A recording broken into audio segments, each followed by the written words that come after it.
News India 27 नव्या पिढीचं नवं माध्यम। रामकुंड येथे रिंग रोड बाधित शेतकऱ्यांचे दशक्रिया विधी आंदोलन, महिला शेतकऱ्यांशी गैरवर्तनाचा आरोप, प्रशासनाविरोधात तीव्र संताप।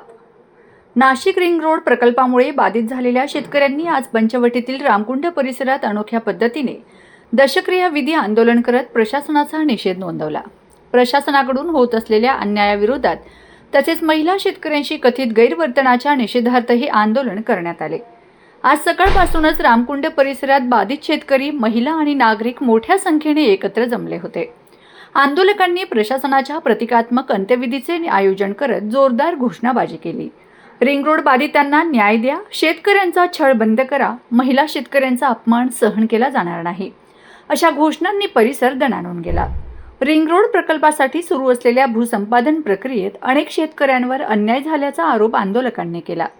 तसेच महिला शेतकऱ्यांशी प्रशासनाकडून अपमानास्पद वागणूक दिली जात असल्याचाही गंभीर आरोप करण्यात आला। या पार्श्वभूमीवर संतप्त शेतकऱ्यांनी प्रशासनाविरोधात दशक्रियाविधी आंदोलन करत निषेध व्यक्त केला। आंदोलनकर्त्यांनी यावेळी प्रशासनाला इशारा देत सांगितले की बाधित शेतकऱ्यांच्या मागण्या तातडीने मान्य न झाल्यास येत्या काळात आणखी तीव्र आंदोलन छेडले जाईल। दरम्यान रामकुंड परिसरात झालेल्या या आंदोलनाची शहरभर चर्चा सुरू असून प्रशासन आणि बाधित शेतकरी यांच्यातील संघर्ष पुन्हा एकदा ऐरणीवर आला आहे। आज आम्ही पवन दत्ता या प्रांताधिकाऱ्याचं प्रतिमात्मक दशक्रियाविधी ठेवला होता सर्व बाधित शेतकऱ्यांतर्फे।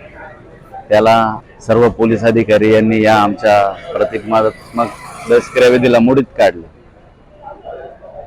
त्याच्यामुळे आता आम्ही पुढील आंदोलनाची दिशा ठेवणार आहे। कदाचित उद्या आम्ही जिल्हाधिकारी कार्यालय या संपूर्ण कार्यालयाला आम्ही आमच्या सर्व बाधित शेतकऱ्यांच्या वतीने घेराव घालण्याचा आम्ही निर्णय आज दुपारी आम्ही करीत आहोत।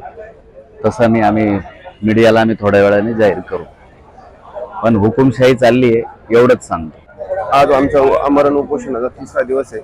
प्रशासन आमच्याकडे लक्ष देत नाही। मला एवढंच सांगायचं यामध्ये की आजच्या लोकशाहीचा हा खून ही ब्युरोक्रेसी करते, त्याच्या पलीकडे काहीच नाही। आणि या ब्युरोक्रेसीला चालवणारा जो शासक बसलाय तो अतिशय नीच दर्जाचा शासक बसलेला आहे। त्याच्यामुळे आमच्या शेतकऱ्यांवरती अन्याय आणि आम्ही या अन्यायाला वाचा फोडणार। धन्यवाद। जय जवान जय किसान।